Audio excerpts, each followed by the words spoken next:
Habis tu dia berfikir pakai mata lah. Apalah pakai mata. Mestilah pakai otak. Saiz dia beza. Fungsi dia sama je.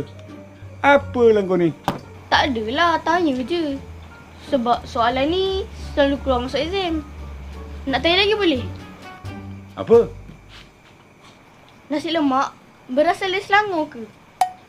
Manalah aku tahu. Kau tanyalah dia. Betul juga kan?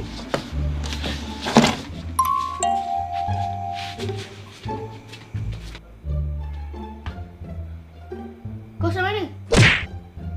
Kau asal mana? Hei! Apa hal?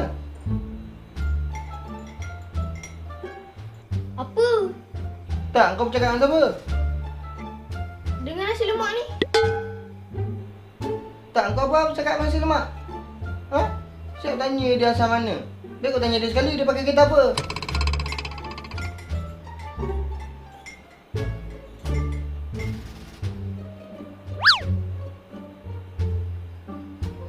Hoi!